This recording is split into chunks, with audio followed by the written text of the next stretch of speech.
ఆ బ్రహ్మ కీట జనని తర్వాతి నామం. మనము ఇది 185వ సారీ 285వ నామం అండి. ఆ బ్రహ్మ కీట జనని శ్రీ ఆ బ్రహ్మ కీట జనన్యై నమః. ఆ బ్రహ్మ కీట జనని వర్ణాశ్రమ విధారిణి నిజాజ్ఞ రూప నిగమ పుణ్య ఫలప్రద. ఇదొక పదాల సమూహము. సహస్ర వ్యాపిని అయిన జగదంబ సృష్టిలో అందరికీ తల్లి. ఎవరికి అంటే ఆ బ్రహ్మ కీట జనని. బ్రహ్మదేవుడు మొదలుకొని కీటము వరకు అందరికీ ఆవిడే తల్లి. అందుకే త్వం దేవజనని పరా, నువ్వు దేవతలకే తల్లివి అని అమ్మవారి సూక్తంలో వేదములే వివరించాయి. దేవతల్లోకెల్లా పరమమైన జన్మ ఎవరిది అంటే బ్రహ్మదేవునిది. అందుకే ఆయనకి సురశ్రేష్ఠుడు, పితామహుడు అని పేర్లు. దేవతలలోకెల్లా పెద్దవాడు. అలాగే తక్కువ జన్మలో అతి తక్కువది కీటకం. ఇదొక అవధి, అదొక అవధి. పాప జన్మలలోకెల్లా పరమ పాప జన్మ కీటకం. పుణ్యమైన వాటిల్లోకెల్లా పరమ పుణ్యమైనది బ్రహ్మ. అక్కడ మొదలుకొని ఇక్కడి వరకు అంటే పుణ్య పాపములు సర్వజీవులకు ఉన్నాయి. ఈ సర్వజీవులలో చైతన్యం అమ్మయే. కేవలం మానవులకు మాత్రమే కాదు, బ్రహ్మదేవుడు మొదలుకొని కీటకం వరకు అందరికీ తల్లి. అయితే మానవునికి ఉన్న బుద్ధిశక్తి వల్ల శక్తిని గుర్తించగలిగే ఒకానొక అవకాశం ఉంది. ఆవిడ సర్వ జగజ్జనని. జగజ్జనని అనే మాట చాలు. తల్లి అన్నప్పుడు మనం శ్రీమాత అన్న మాటనే భావన చేసుకోవాలి. కారణమై, పోషకమై, రక్షణమై భరిస్తూ ఉన్నది ఎవరో ఆవిడే తల్లి. అందరికీ ఆవిడే కారణం, పోషకం, రక్షకం. ఇప్పుడు తర్వాతి నామము 286వ నామం. వర్ణాశ్రమ విధాయిని శ్రీ వర్ణాశ్రమ విధాయిన్యై నమః. వర్ణము వర్ణము ఆశ్రమము అనే పద్ధతి ఏర్పాటు చేసిన తల్లి. కొన్ని వర్ణాల వారికి, కొన్ని ఆశ్రమాల వారికేనా తల్లి? అందరికీ ఆవిడ తల్లే. ఆ బ్రహ్మ కీట జనని. సర్వులకు ఆవిడే జనని అని చెప్పి వర్ణాశ్రమ విదాయిని అన్నారు. వర్ణాశ్రమాలు మానవులకు ఉంటాయి. అది కూడా ఏ మానవులైతే కర్మ చేసి బాగుపడదాం అనుకుంటారో వారికి ఉంటాయి. కొందరు అంటుంటారు భారతదేశంలోనే వర్ణాశ్రమాలు ఉన్నాయి అని. ప్రపంచంలో ఇంక దేనికి లేవా అంటే నిజమే. భారతదేశానికే ఎందుకు ఉన్నాయంటే ఇది కర్మభూమి, యజ్ఞభూమి కనుక కర్మ అంటూ ఎక్కడ ఉంటుందో అక్కడ వర్ణాశ్రమాలు తప్పకుండా ఉంటాయి. ఈ వర్ణాశ్రమ పద్ధతి అమ్మవారే ఏర్పాటు చేశారు. దీనికి ప్రమాణం భగవద్గీతలో వాక్యమే. చతు వర్ణ చతుర్వర్ణాన్యం మయా సృష్టం గుణకర్మ విభాగసః తస్య కర్తారమపి మాం విద్య కర్తారమవ్యయం. వారి వారి గుణకర్మలను అనుసరించి నేను చతుర్వర్ణ్య చతుర్ చతుర్వర్ణములను సృష్టించాను అన్నారు శ్రీకృష్ణ పరమాత్మ.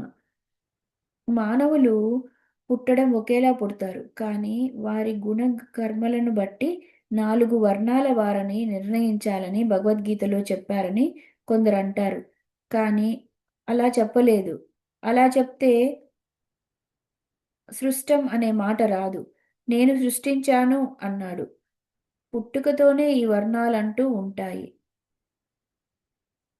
చతుర్వర్ణ్యం మయా సృష్టం అంటే వారి పూర్వజన్మల యొక్క వాసనలను, ఆ కర్మలను, గుణాలని అనుసరించి 4 వర్ణములు నేను ఏర్పాటు చేశాను అన్నారు.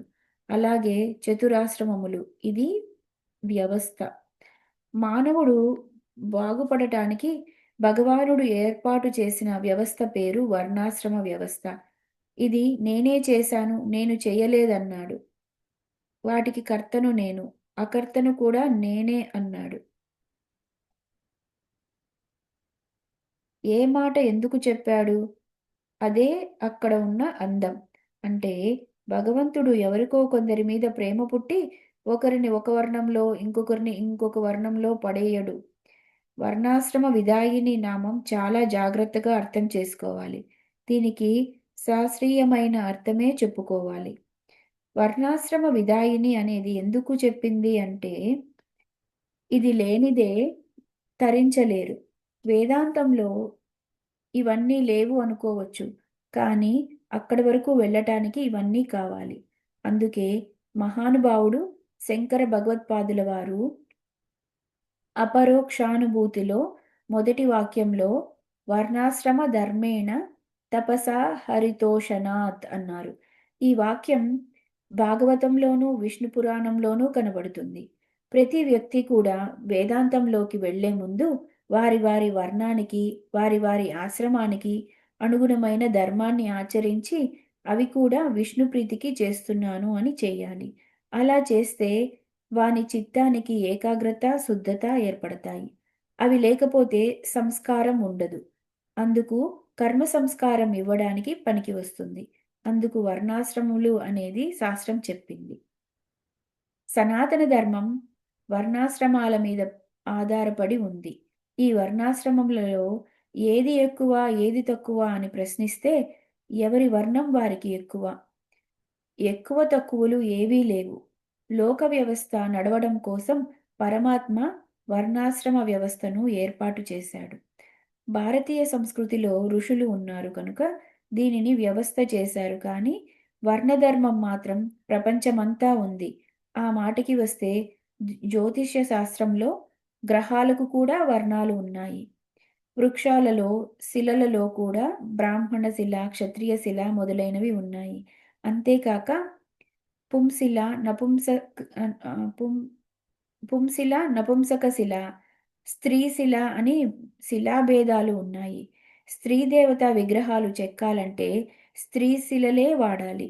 పురుష దేవతలు విగ్రహాలు చెక్కాలంటే పుంశిల వాడాలి. పీఠములు మొదలైనవి చెక్కేటప్పుడు నపుంసక శిల వాడాలి. దేనికి ఏ శిల వాడాలో చెప్పేది ఆగమ శాస్త్రం. శిల్పశాస్త్రం అంత విషయం. అయితే భారతీయుల ఋషుల విశేషం ఏమిటంటే పైన కనపడుతున్న ఉపాధులు కాకుండా లోపల ఉన్న లక్షణాన్ని తపస్సుతో దర్శించి మనకి ఇచ్చారు. దేవతలలో కూడా వర్ణాలు ఉన్నాయి. ప్రపంచమంతా కూడా 3 గుణాల యొక్క కలయికే. 3 గుణాలలో సత్వగుణం పాళ్ళు ఎక్కువ ఉంటూ రజోగుణం, తమోగుణాలు కాస్త తక్కువ ఉంటే అది విప్ర అని చెప్పబడుతుంది. అదే రజోగుణం పాళ్ళు ఎక్కువ ఉంటూ మిగిలినవి 2 తక్కువ ఉంటే అది క్షత్రియం. రజోగుణం, తమోగుణం పాళ్ళు సమానంగా ఉంటూ సత్వగుణం పాళ్ళు కొద్దిగా తగ్గితే అది వైశ్య. తమోగుణం పాళ్ళు ఎక్కువ ఉంటే అది శూద్ర అని చెప్పబడుతుంది.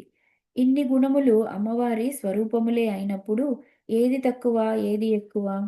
ఒకే మానవునిలో కూడా మళ్ళీ 4 వర్ణాలు ఉంటాయి. ఒకే వ్యక్తి ఆలోచనకి మేధస్సు ఆహ్, ఉపయోగించేటప్పుడు వాడే బ్రాహ్మణుడు అవుతాడు. తనను తాను రక్షించుకోవడానికి ఏర్పాట్లు చేసుకుంటూ నిర్వహణ సాగిస్తే వాడే క్షత్రియుడు. తనకు వచ్చింది తాను చక్కగా వినియోగించుకుంటూ ఎలా పంపకం చేసుకోవాలో అని ఆదాయాన్ని చూసుకొని వస్తు నియమం చేస్తే వాడే వైశ్యుడు. తాను ఏదైనా ఒక వృత్తి ఉత్పత్తి చేసుకుంటున్నప్పుడు తానే శూద్రుడు. ఇది ఒక వైజ్ఞానిక వ్యవస్థ. ఇది ప్రపంచంలో ఉంది. అయితే దీనిని మన వాళ్ళు ఏం చేశారంటే ఒక పరంపర, ఒక రక్తము, ఒక కుటుంబ వ్యవస్థగా గుర్తించారు. ఇలా ఒకప్పుడు భారతదేశంలో ప్రతిష్టంగా ఉంది. ఇప్పుడు ప్రశ్నార్థకం అయిపోయింది. కుటుంబ వ్యవస్థ చాలా గట్టిగా ఉండేది కనుక ఇది ఆ వ్యవస్థలో చక్కగా ఇ ఇముడబడి క్షేమంగా వెళ్ళింది. తరువాత వ్యక్తుల స్వార్థాలు ప్రబలిపోయి ఎవరి పనులు వాళ్ళు చేయటం మానేసి నువ్వు ఎక్కువ, నేను తక్కువ అని కొట్టుకోవడం మొదలుపెట్టాక వ్యవస్థంతా అస్తవ్యస్తం అయిపోయింది. పూర్తిగా వదిలేశామా అంటే అదీ లేదు. ఒకప్పుడు వర్ణాశ్రమాలు బాగా ఉన్నప్పుడు లేనన్ని కుల సంఘాలు ఇప్పుడు వ్యవస్థ సరిగ్గా లేనప్పుడు ఎక్కువగా ఉన్నాయి. పాలనలో జాతులు చూడకూడదన్న కాలంలోనే జాతిని ఆధారం చేసుకునే పాలనలు ఉన్నాయి. ఆఖరికి కళ్ళు మూసుకు బ్రతికేస్తూ అదే జ్ఞానం అనుకుంటున్నాం. చుట్టూ ఉన్నది ఒకసారి ఆలోచించాలి. కాబట్టి వర్ణాశ్రమ వ్యవస్థ గురించి మరింత ఎక్కువగా తెలుసుకోవలసిన కాలం ఇదే. ప్రతి వర్ణము గొప్పదే.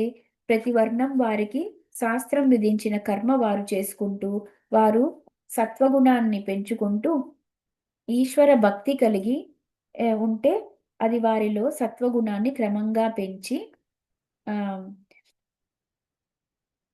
పెంచి తత్వము, మోక్షము ఇస్తుంది. మోక్షము ఏ వర్ణం వాడైనా పొందుతాడు. మోక్షము ఏ వర్ణం వాడైనా పొందుతాడు. కృష్ణ పరమాత్మ ఒక మాట చెప్పాడు. స్వకర్మణ తమభ్యశ్చ సిద్ధిం విందతి మానవః అని. తన వర్ణాశ్రమాలకు ఉచితమైన కర్మలతో నన్ను అర్చించినవాడు సిద్ధి పొందుతాడు. అంతేగాని పలానా జాతి వారికే మోక్షం ఇస్తానని ఎక్కడైనా ఉందా అంటున్నారు. సృష్టిలో ప్రతి వర్ణం వాడు గొప్పవాడే. ప్రతి ఆశ్రమము గొప్పదే. వర్ణాశ్రమ పక్కనే ఉన్నాయి. వర్ణ, ఆశ్రమ ప్రక్కనే ఉన్నాయి. 4 ఆశ్రమాలలో నీది ఏదో అది గొప్పది. గృహస్థాశ్రమం చాలా గొప్పది అని గృహస్థుడు అనుకుంటే చాలా మంచిది. సన్యాసి గృహస్థాశ్రమం చాలా గొప్పది. అనవసరంగా పొరపాటు చేశాననుకుని మళ్ళీ వెనక్కి వెళ్తే మహాప్రమాదం. ప్రతి ఆశ్రమానికి కొన్ని ధర్మాలుంటాయి. వారు అది పాటించినప్పుడు అది గొప్పదే. ప్రతి వర్ణం వల్ల, ప్రతి ఆశ్రమం వల్ల ప్రపంచానికి ఒక ఉపయోగం ఉంది. వారు ఆ ధర్మం పాటించినప్పుడు ప్రపంచానికి అది ఉపయుక్తం అవుతుంది. వృత్తులు ఒకప్పుడు వర్ణాన్ని ఆశ్రయించుకొని ఉండేవి. వృత్తులు వృత్తుల తీరులు మారిపోయాయి. కాబట్టి పద్ధతులు మారుతున్నాయి. వృత్తి వేరు, ధర్మం వేరు. నీ కుటుంబం ఏదైతే పరంపరంగా ఆహ్, చేసుకుందో అదే ధర్మం. ఇప్పుడు వృత్తి మారింది కనుక ధర్మాలు మారడానికి లేదు. వారి యొక్క పరంపరను వారు అనుసరించవలసిందే. ఇదే సమయంలో అమ్మవారు చెప్తున్న వ్యవస్థ ఏమిటంటే, ఎవరి వర్ణ ధర్మాన్ని వారు కాపాడుకోవాలి. ఒక జీవుడంటే కనపడే ఒక అన్నమయ కోశమే కాదు. లోపల సూక్ష్మమైన ఎన్నో అంశాలుంటాయి. అవి పరిశోధించే దశకి ఇంకా ఈ భౌతిక విజ్ఞానం ఎదగలేదు. ఎప్పటికో ఎదుగుతుంది. ఆ ఎదిగే లోపల మనం భ్రష్టమైపోకూడదు. వర్ణాశ్రమ ధర్మములు సాంకర్యములు కారాదు. బ్రహ్మచారి బ్రహ్మచారిగానే ఉండాలి. కొంచెం గృహస్థాశ్రమం కూడా కలుపుకుంటాను అంటే మరింకేం బ్రహ్మచారి అవుతాడు. మరింకేం బ్రహ్మచారి అవుతాడు. ఎవరిది వారు పాటించాల్సిందే. ఇవన్నీ కలిపి ఒక పరమపురుషుని శరీరంలో వేదం భావన చేసింది. అదే పురుష సూక్తం. పురుష సూక్తంలో బ్రహ్మణోస్య ముఖమాసీత్ అనే మంత్రం ఉంది. సహస్రాక్షి సహస్రపాత్ అన్నప్పుడు పురుష సూక్తం అంతా ఇక్కడ ఆవిష్కరింపబడింది. పురుష సూక్తం ఆవిష్కరిస్తున్నారు కనుకనే పద్మనాభ సహోదరి తీసుకువచ్చారు. అది ఔచిత్యము. ప్రతి వర్ణము భగవంతుడు మనం తరించడానికి ఇచ్చిన ఒకానొక మార్గము. దానితోనే మనం తరించవచ్చు. ఈ విధానం దేని ద్వారా ఆవిడ ఏర్పాటు చేసింది? వేదముల ద్వారా ఎవరు ఎలా జీవించాలో చూపించింది ఆ తల్లి. విధానం ఏర్పాటు చేసి విధానములను తెలియజేసింది ఆవిడే. తానే శాస్త్ర రూపంలో చూపించింది. శాస్త్రములు పరమాత్మ వలన వచ్చినవి. బ్రహ్మసూత్రాలలో శాస్త్రో శా శా శాస్త్రోని శాస్ శాస్త్రయోనిత్వాత్ అని సూత్రం చెప్పారు. దీని అర్థం ఏమిటంటే శాస్త్రాలకు అమ్మ కారణము. అమ్మకు శాస్త్రములు కారణము. ఇది ఎలా తెలుసుకోవాలంటే మనం అమ్మ గురించి తెలుసుకోవాలన్నా, అమ్మ గురించి ఉపాసన చేయాలన్నా మనకి శాస్త్రాలే దిక్కు. శాస్త్రాల ద్వారానే మనం అమ్మను తెలుసుకున్నాం కనుక అమ్మకు శాస్త్రములు కారణము. శాస్త్రములు అమ్మవారి నుండి వచ్చాయి. ఇది ఉపనిషత్ చెప్తోంది. యస్య నిస్విసితం వేదాః అని. వేదములన్నీ పరమాత్మ యొక్క నిట్టూర్పులే. మన నుండి ఊపిరి ఎంత సహజంగా వస్తుందో అమ్మవారి నుండి అలా ఆ వేద విజ్ఞానమంతా వచ్చింది. ఆ వచ్చిందంతా మొదట పుచ్చుకున్నవాడు బ్రహ్మదేవుడు. ఆయనను మొదలుకొని అందరికీ ఆవిడే తల్లి. అందుకే ఆ బ్రహ్మ కీట జనని. ఆ శాస్త్రములన్నీ అమ్మవారి స్వరూపములే. ఆవిడ ఒక పాలకురాలు. పాలించే రాజ్యానికి ఒక రాజ్యాంగం ఉంటుంది. దాని ప్రకారం రాజ్యంలోని వారందరూ నడిస్తేనే దాని పేరు ప్రభుత్వం. ఆ రాజ్యాంగం లేకుండా ఉంటే అది అరాచకం. పాలన అన్నప్పుడు ఒక పద్ధతి ఉండాలి. మరి అమ్మవారు జగజ్జనని కదా! పైగా శ్రీ మహారాజ్ఞిగా ప్రపంచాన్ని పాలిస్తోంది కదా! పాలిస్తున్నప్పుడు ఆవిడికి ఒకానొక రాజ్యాంగాన్ని తయారు చేయవలసిన బాధ్యత పడింది. ఆ రాజ్యాంగమే ఆ దేశం వారందరికీ ఆజ్ఞ. అలాగే అమ్మవారు ఈ వేదములు అనే రాజ్యాంగం తయారు చేసి మనకు ఆజ్ఞాపించింది. రాజు చెప్పినది పాటించవలసిన బాధ్యత పౌరులది. రాజు అనగా ప్రభుత్వం, ప్రభుత్వం నిర్ణయించింది పాటించకపోతే శిక్షిస్తారు. అక్కడ నువ్వు తర్కాలు చేస్తాను అంటే కుదురుతుందా? న్యాయాన్ని పాటించాల్సిందే. ఒక దేశం కోసం ఏర్పాటు చేసుకున్నదే మనం మార్చలేకపోతున్నామే. ప్రపంచ నిర్వహణ కోసం అమ్మవారు ఇచ్చిన ఒక రాజ్యాంగం ఉంది. దాని పేరే వేదము. ఈ వేదము అమ్మవారి యొక్క ఆజ్ఞారూపము. వర్ణాశ్రమ విదాయిని అయిన తల్లి ఆ విధానమును తయారు చేసి మనకు ఇచ్చింది. దాని పేరు నిజాజ్ఞ రూప నిగమ అని చక్కని మాట. ఇప్పుడు తర్వాతి నామము నిజాజ్ఞ రూప నిగమ. శ్రీ నిజాజ్ఞ రూప నిగమాయై నమః. నిజ అంటే తన యొక్క ఆజ్ఞారూపమైన నిగమమును కలది. నిగమము అనగా వేదాది శాస్త్రములు. వేదాది శాస్త్రములు అంటే అమ్మవారి యొక్క ఆజ్ఞలు. శృతి స్మృతి మమైవాజ్ఞ అని శివపురాణంలో పరమాత్మ శివుడు చెప్పాడు. శృతి, స్మృతి ఇత్యాదులు నా యొక్క ఆజ్ఞలు. ఎవడు దానిని ఉల్లంఘిస్తాడో వాడు శిక్షకు అర్హుడు. ఎవడు దానిని పాటిస్తాడో వాడు రక్షణకు అర్హుడు. ఇది స్వామివారు పెట్టిన విధానం. ఈ మాటనే కూర్మ పురాణంలో మమైవాజ్ఞ పరాశక్తిర్వేద సంజ్ఞ పురాతని ఋగ్యజు సామరూపేణ సర్గాదౌ సంప్రవర్తతే. సృష్టికి ఆదియందు ఋగ్య ఋగ్యజుస్ సమాత్మకమైన వేదమంతా కూడా మమైవ ఆజ్ఞ నా యొక్క ఆజ్ఞయే అని అమ్మవారే చెప్పారు. ఇదే మాట శృతి స్మృతి మమైవాజ్ఞ అంటే విష్ణు వాక్యము శివ వాక్యము కనబడతాయి. అంటే ఈశ్వరుడు ఒక్కడే. ఏ ముఖంతో చెప్పినా విషయం అదే. మొత్తానికి ఇవి ఇన్ని పరమాత్మ యొక్క వాక్యములు. వేదైశ్చ సర్వైరహమేవ వేద్యః వేదాంతకృత్ వేద వివేద చాహం అన్నాడు గీతలో పరమాత్మ. వేదములన్నిటి చేత తెలియబడుతున్న వానిని నేను కనుక నన్ను తెలుసుకోవాలంటే ప్రమాణం వేదమే. మనం ఇప్పుడు ఇన్ని చెప్పుకుంటున్నామంటే శాస్త్రం లేకపోతే అమ్మవారు తెలుస్తారా? శివుడు తెలుస్తాడా? విష్ణువు తెలుస్తాడా? వారిని పొందవలసిన విధానం తెలుస్తుందా? ఇవన్నీ ఎవరు ఏర్పాటు చేశారు? అమ్మవారే అలా ఏర్పాటు చేసింది.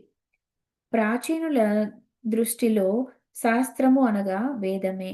దానిని అనుసరించి ఏవైనా చెప్తే అవి కూడా శాస్త్రములే. అందుకు శృతి, స్మృతి, పురాణములు. ఈ మూడింటికి ఒకే గౌరవాన్ని ఎందుకు ఇచ్చామంటే శృతి అనగా వేదము. వేదం ఏం చెప్పిందో అవే చెప్తున్నాయి స్మృతులు, పురాణాలు. కనుక వాటికి కూడా ఆ స్థానం ఇచ్చారు. తస్మాత్ శాస్త్రం ప్రమాణంతే కార్యకార్య వ్యవస్థితౌ అని పరమాత్మ చెప్పాడు. శాస్త్రాన్నే ప్రమాణంగా తీసుకోవాలి అని చెప్పడంలో ఆ వేదమే ఆయన ఏర్పాటు చేసిన శాస్త్రం. ప్రమాణంగా తీసుకుంటే బాగుపడతామని చెప్పాడు. ప్రమాణంగా తీసుకోకపోతే నశించిపోతామని మళ్ళీ ఆయనే చెప్పాడు మరొక చోట. యత్ శాస్త్ర విధి మృత్యుంజ్య వర్తతే కామకారతః న చ సిద్ధిమవాప్నోతి న సుఖం న పరాం గతిం. శాస్త్ర విధిని అతిక్రమించరాదు. అమ్మవారు అలాంటి శాసనం చేసింది. నిగమములు అమ్మవారి ఆజ్ఞారూపములు. తరువాతి నామము పుణ్య ఫలప్రద. శ్రీ పుణ్య ఫలప్రదాయై నమః. మనందరము బాగుపడడానికి అమ్మవారు ఒక పద్ధతి పెట్టింది. అదే నిజాజ్ఞ రూప నిగమ. ఎవరైతే ఆ పద్ధతిని పాటిస్తారో వారు పవిత్రులు. గత జన్మల పాపాలు పుణ్యాలు కలిసి ఈ జన్మ వచ్చింది. ఇప్పుడు ఈ పాపాలన్నీ మూటగట్టుకుంటేనే మళ్ళీ తరించగలరు. ఈ పాప ఈ పాప సారీ ఈ గత జన్మల పాపాలు పుణ్యాలు కలిసి ఈ జన్మ వచ్చింది. ఇప్పుడు ఈ పాపాలన్నీ పోగొట్టుకుంటేనే మళ్ళీ తరించగలరు. ఈ పాపాల నాశనానికి కావలసిన పద్ధతులు వేదం చెప్పింది. ఇప్పుడు ఈ పాపాలన్నీ ఇప్పుడు పోగొట్టుకుంటేనే తరించగలుగుతామంట. ఈ పద్ధతులు పాటిస్తే పాపాలు పోయి పవిత్రులవుతారు. అలా పవిత్రమయ్యే స్థితిని పుణ్యం అంటారు. పుణ్యం అంటే పూనాతి అనేన ఇది పుణ్యం. ఏది చేయడం వలన మనం పవిత్రులమవుతున్నామో దాని పేరు పుణ్యము. వేదాలు నిగమాలు అమ్మ ఆజ్ఞా రూపాలు అయ్యాయి. వానిని అనుసరించి నడిచేవారు పుణ్యాత్ములు. వారిని అతిక్రమించేవారు పాపాత్ములు. కానీ శాస్త్రం చాలా మృదువుగా మాట్లాడుతుంది. పాపం అనే పదం వాడదు. అపుణ్యం అని చాలా పవిత్రంగా చెప్పారు. పుణ్య అపుణ్య రౌరవే అపుణ్య నిలయే అంటాం. అపుణ్య నిలయే అంటే నరకాలలో ఉన్నవారు అని అర్థం. శాస్త్ర ప్రకారం ప్రవర్తిస్తే పుణ్యము, దాన్ని అతిక్రమిస్తే అపుణ్యము. అమ్మవారు పుణ్యం చేసినందుకు ఫలంగా సుఖమిస్తున్నది, అపుణ్యానికి ఫలంగా దుఃఖమిస్తుంది. మొత్తం ఈశ్వరుని కృత్యం అంతా ఇందులో చూపించారు. ధర్మం అంటే శాస్త్రం చెప్పిందే ధర్మం. మనకి తోచినది ధర్మం కాదు. తోచినట్లు నడిచేవారు వానరులు. శాస్త్రం చెప్పినట్టు నడిచేవారు నరులు. శాస్త్ర విహిత కర్మాచరణయే ధర్మము. శాస్త్ర విహిత కర్మాచరణమే ధర్మము. ఇది నిర్ణయించేది వేదము. ఇది అమ్మవారి ఆజ్ఞ. అదే నిజాజ్ఞ రూప నిగమ. పాటించితే పుణ్యఫలంగా సుఖమిస్తుంది, పాటించకపోతే అపుణ్యఫలంగా దుఃఖమిస్తుంది. కాబట్టి సుఖ దుఃఖాలు అనుభవాలు అమ్మవారే ఇస్తున్నారు, కానీ ఒక పద్ధతి ప్రకారం ఇస్తుంది. ఈశ్వరుడు కర్మఫల ప్రదాత అని చెప్పడం ఇది. సరిగ్గా బ్రహ్మసూత్రాలలో చెప్పిన ఫలమత ఉపపత్తే ఉపత్తే ఉపపత్తే అనే సూత్రమంతా ఇక్కడ చెప్పారు. లలితా సహస్రనామంలో ఉపనిషత్ వివేచన ఎలా వస్తున్నదో పరిశీలించాలి. ఈశ్వరుడు కర్మఫల ప్రదాత. ఇక్కడే పూర్వ మీమాంసని కొట్టి ఉత్తర మీమాంస ప్రతిష్టాపన జరుగుతోంది. పూర్వ మీమాంస ఏంటంటే ఈశ్వరుడు ఎవరు, ఆయన గురించి వదిలేసి నీ కర్మ నువ్వు చేస్తున్నావు, దాని ఫలం నువ్వు అనుభవిస్తున్నావు అంతే. ఇది పూర్వమీమాంస. ఉత్తరమీమాంస అలా అనదు. కర్మ చేస్తున్నది అని కర్మని మాత్రమే ఒప్పుకోకూడదు. ఉపదేశ సారంలో కర్మకిం పరం కర్మ తజ్జదం అంటే ఇంకొక వాక్యము కర్తరాజ్ఞాయ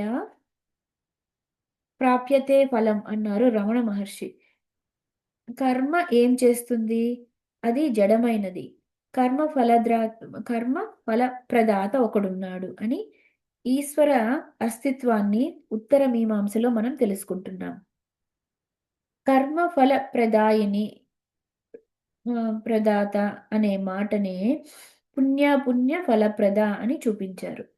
లలితా సహస్రనామ స్తోత్రం పరమమైన వేదాంత దర్శనాన్ని ప్రతిష్ఠ చేస్తోంది.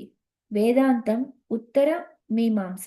ఇది మనువు ఉన్న అన్ని మీమాంసలని పూర్వపక్షం చేసి ఉత్తరపక్షం అంటే సిద్ధాంతం నిర్ణయిస్తుంది.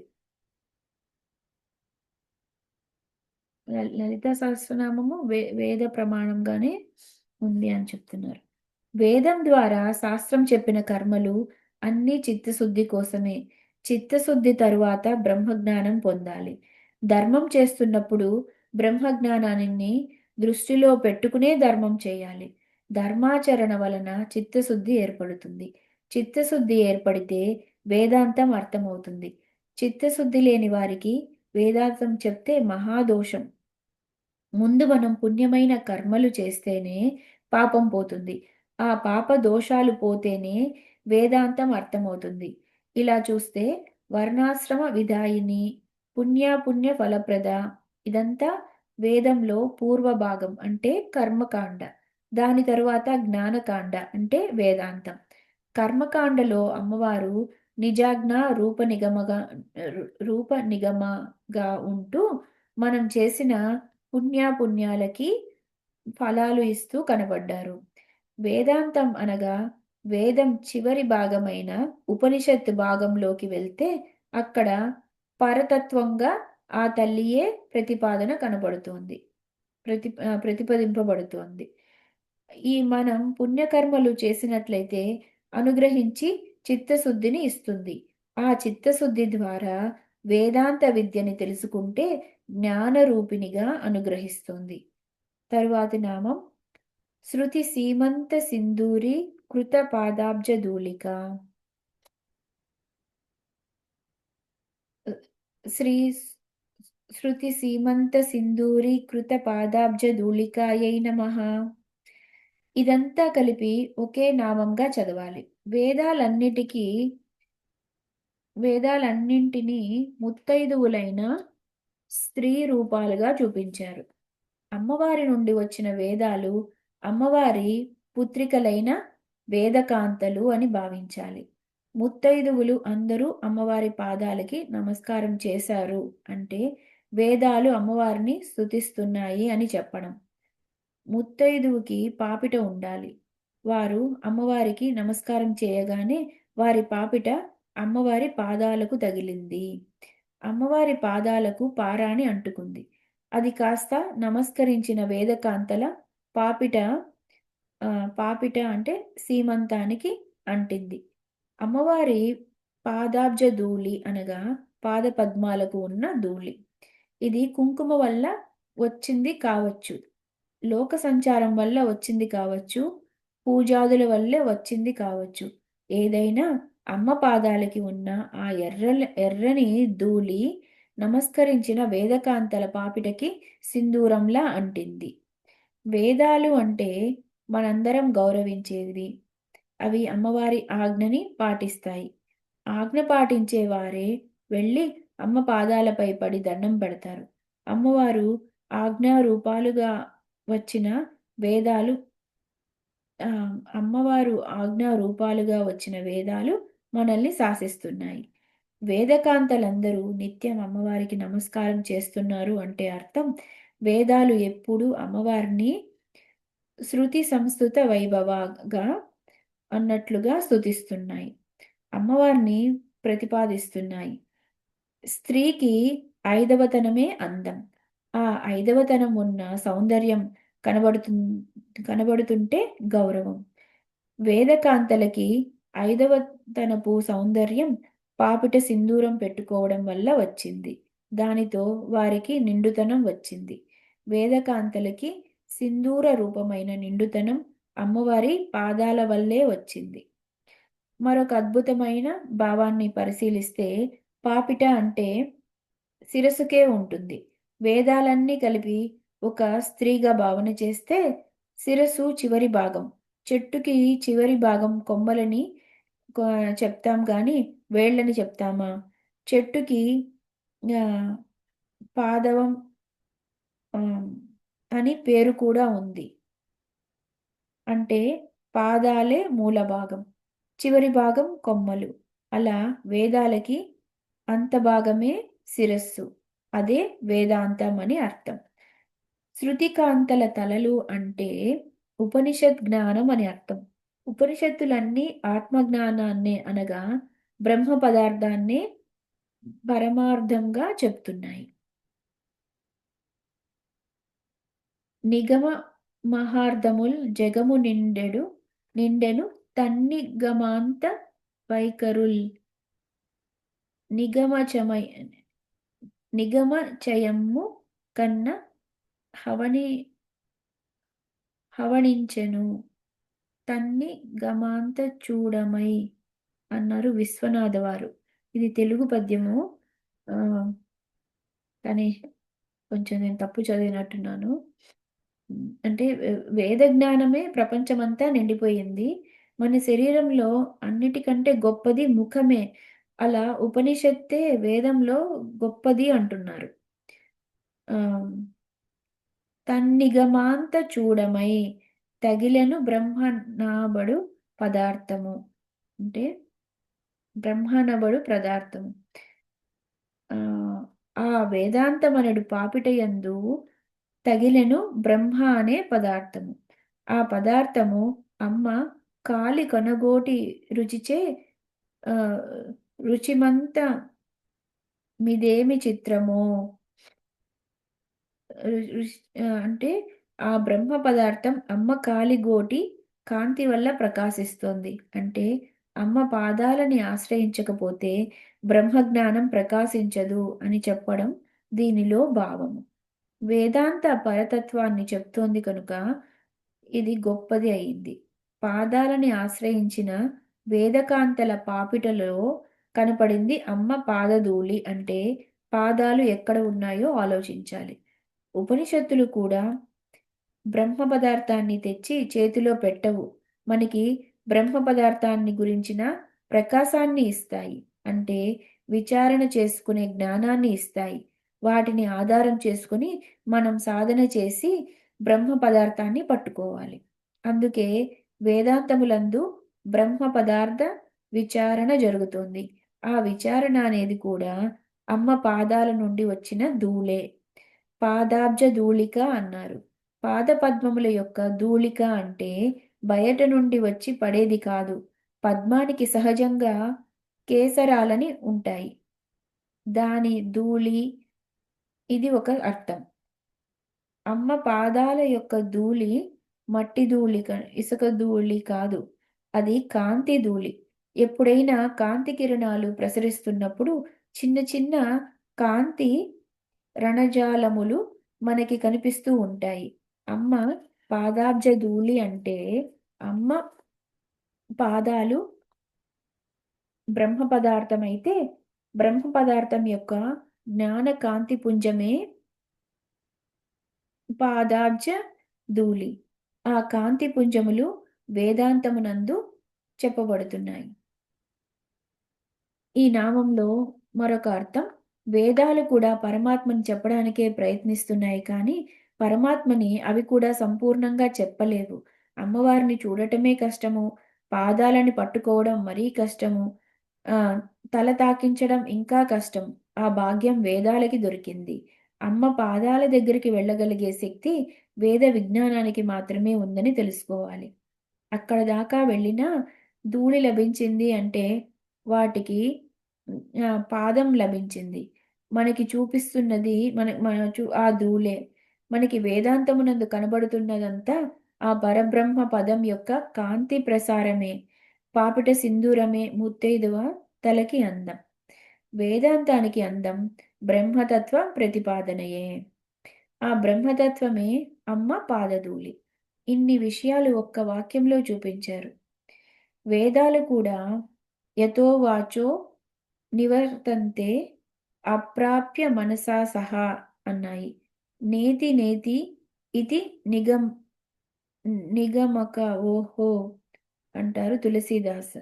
వేదాలు కూడా పరమాత్మని గురించి ఇది కాదు ఇది కాదు అని చెప్పాయి కానీ ఇది అని చెప్పలేదు. ఇది కాదు ఇది కాదు అని తీసేయగా ఏది మిగిలిందో అదే బ్రహ్మమని వేదాంతం చెప్పింది. ఇక్కడ శృతులకు కూడా అందదు అని భావము. సాధారణంగా భావిస్తే వేదాలన్నీ స్త్రీలుగా వెళ్ళి నమస్కారం చేయడం, వారికి తలలున్నాయి, అవి వేద శాఖలు. ఎన్ని ఉపనిషత్తులు ఉన్నాయో అన్ని తలకాయలు. వెయ్యి ఉమ్, వెయ్యి 1008 ఉపనిషత్తులున్నాయి. ఆ 1008 తలలపై ప్రకాశిస్తున్న ధూళి అంతా ఆ పాదధూళియే. ఉపనిషత్తులు వెతికితే అమ్మ పాదధూళి దొరుకుతుంది. అది మన శిరస్సున బొట్టుగా పెట్టుకోవాలంటే ఆ జ్ఞానాన్ని మన తలకెక్కించుకోవాలి. ఆహ్, ఇది ఇందులో ప్రతిపాదించిన విషయం. అమ్మవారు వ్యవహారంలో ధర్మము, పరమార్థంలో జ్ఞానము. మనకి ఎంతవరకు వ్యవహార జీవితం ఉన్నదో అంతవరకు ధర్మాన్ని పాటించాలి. పరమార్థం తెలియాలంటే జ్ఞానమే కావాలి. ధర్మం జ్ఞానానికి సహకారి. మొట్టమొదట నిజాజ్ఞ రూపనిగమ, తరువాత శృతి సీమంత సింధూరీ కృత పాదాబ్జ ధూళిక. పాదం నుండి వచ్చిన కాంతులు శిరస్సుపై పెట్టుకోవడం అనగా ఉపాసకులు అమ్మవారి ఉపాసనలో ప్రవేశించగానే గురు పాదుకలు పట్టుకుంటారు. ఆ పాదుకా మంత్రాలు ఉపనిషత్ ప్రతిపాద్యమైన పరతత్వమే. గురుపాదుక మంత్రరూపం అనేది ఆ పాదాల యందు ఉన్న ప్రకాశమే. ఆ పాదాలే ప్రతివారి సహస్రార కమలంలో ప్రకాశిస్తున్నాయి. వేదకాంతల తలపై సింధూరం అనగా ప్రతివారి శిరస్సుపై సహస్రార కమలంలో ప్రకాశిస్తున్న వందే గురుపద ద్వంద్వం అవాగ్మన సగోచరం రక్తశుక్ల ప్రభామిశ్రం అంతర్ఘ్యం త్రైపురం మహః. ఇందులో ఆ మహః అనేదే ధూళిక. ఈ నామంలో గురుపాదుక మంత్ర రహస్యం దాగి ఉంది. పాదుకాంత దీక్షాపరులని మాట ఉంది. ఆ మంత్ర విశేషం ఈ నామంలో దాగి ఉంది. ఇది మంత్రపరంగా తెలుసుకోవలసినది. ఉపనిషత్తులన్నీ అమ్మనే ప్రతిపాదన చేస్తున్నాయని చెప్పుకున్నాం. ఉదాహరణకు దశోపనిషత్తులో కేనోపనిషత్తంతా అమ్మవారి తత్వాన్నే చెప్తోంది. అంటే దశ ఉపనిషత్తులున్నాయి. అందులో కేనోపనిషత్తంతా అమ్మవారి తత్వాన్నే చెప్తోంది. ఆహ్, సైషా దేవి జగద్దండమసృజత్ అహం రుద్రే బిర్వ సుబిరార్చరామి అని ఉపనిషత్తుల్లోని వాక్యాలు. దేవి ఉపనిషత్తులో నమస్తేస్తు భగవతి మాతరస్మాన్ పాహి సర్వతః సైషాష్టావసవః షైషా ఏకాదశరుద్రాः షైషా ద్వాదశాదిత్యాः సైషా విశ్వే దేవాः सोमपाश्च सैषा यातु दाना सुराराक्षक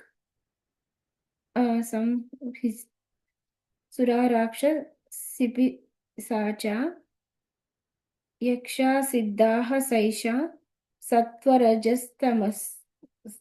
రజస్తమాంసి శరణ్యాం శివదాం శుభాం. అమ్మవారి గురించి ఇలా ఉపనిషత్తు చెప్పింది. ఇంకా అరుణోపనిషత్తు, త్రిపురోపనిషత్తు, భావనోపనిషత్తు, బృహ్యో బృహ్యచోపనిషత్తు వీటిల్లో చాలా నేరుగా అమ్మవారి గురించి చెప్పారు. ఇందులో అమ్మవారి మంత్రాలు దాచిపెట్టారు. ఉపనిషత్ ప్రతిపాద్యమే శ్రీవిద్య అని చెప్పడానికి అమ్మవారి మంత్రాలు కామో యోనిః కమల వజ్రపాణిర్గుహాసః. ఇది ఉపనిషత్తులో మంత్రం. ఇందులో ఒక్కొక్కటి విస్తరించి చెప్పుకుంటే మంత్రోద్ధారణ అవుతుంది. కామో యోనిః దానిలో కామః అంటే కాకారం. అలా మంత్రోద్ధారం జరుగుతోంది. ఇది సరిగ్గా అర్థం చేసుకుంటే సర్వోపనిషదుద్గుష్ట మరింత తేలికగా అర్థమవుతుంది. నిజాజ్ఞ రూప నిగమ అంటే వేదాలు చూపించారు. ఈ నామంలో ఉపనిషత్తులు చూపించారు. రెండింటిచే ప్రతిపాదింపబడిన వేద తాత్పర్యమే శ్రీలలిత.